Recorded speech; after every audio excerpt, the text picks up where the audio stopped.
Bismillahirrahmanirrahim. Rabbi shrah li sadri wa yassir li amri.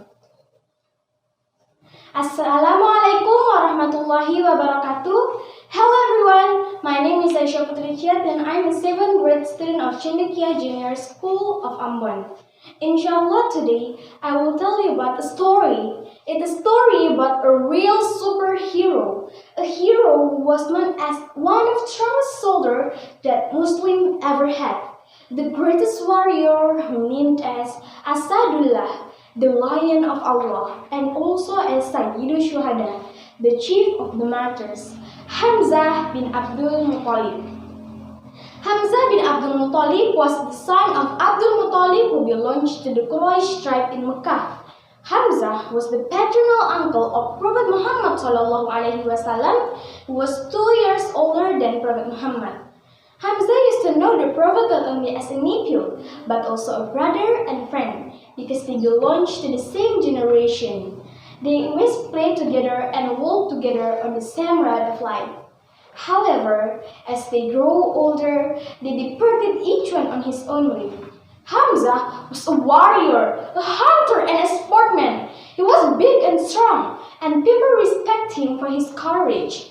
At times, if some hunter went to hunt, they would come back with an ordinary prey. But for Hamzah, he would come back with a lion on his shoulder. MashaAllah. Even though Hamzah was unable to accept Islam in the 6th Nabawi year, but he still respected and loved his nephew. To Hamzah, Rasulullah was an honest manhood, a man who could do nothing wrong in his life.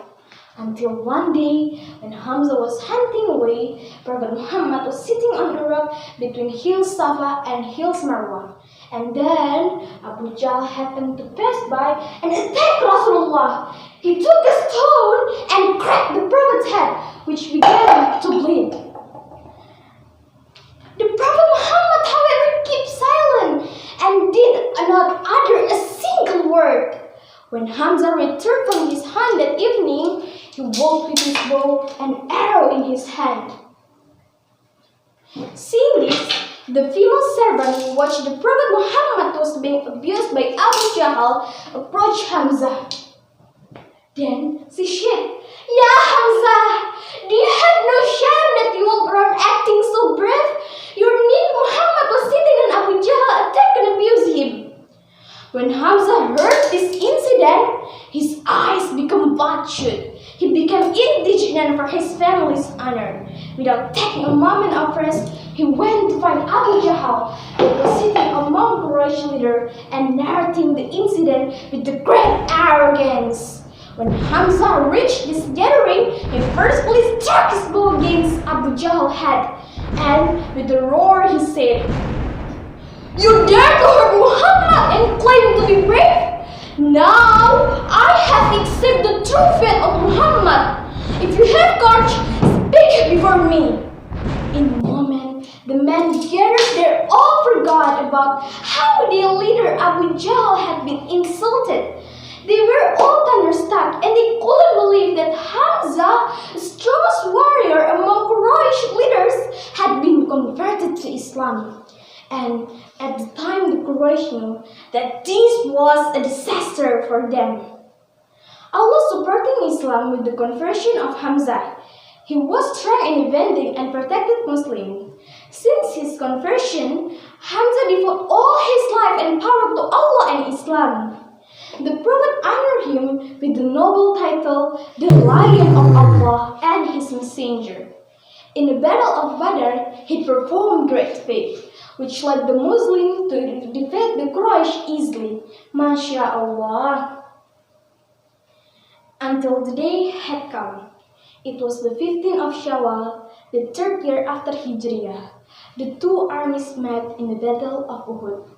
There he was, a soldier who was not intimidated by any of the opposition. A man was a giant amongst men, a person who terrified and slaughtered anyone who dared to stand in his path and wage war against Allah and Rasulullah. This man was none other than the leader of the martyr and the Lion of Allah, Hamzah bin Abdul Muthalib. Hamzah fought with 2 swords, one in each hand. Hamzah, as his name, was like a lion in the battlefield. He moved everywhere. It seems like the death was at his command. In the meantime, Washi, a slave owned by Jubair bin Muthalib and had been ordered by Hindun bin Utbah to kill Hamzah, was observing Hamzah closely. He saw Hamzah in the middle of the road like a huge camel. He hid behind a tree, waiting for Hamzah to come closer. And then, when he saw that Hamzah was close enough, he took his spear and aimed at Hamzah's throat. And then he threw it! The spear penetrated Hamzah from the back. But as a strong warrior, he kept stood and took a couple of steps toward Washi before he fell down. The lion of Allah fell. The best warrior had returned to his rock, Hamzah bin Abdul Muthalib. Allah elevated his status and his fame in this world. Alhamdulillah, it was the short story about Hamzah bin Abdul Muthalib. Thank you and wassalamualaikum warahmatullahi wabarakatuh.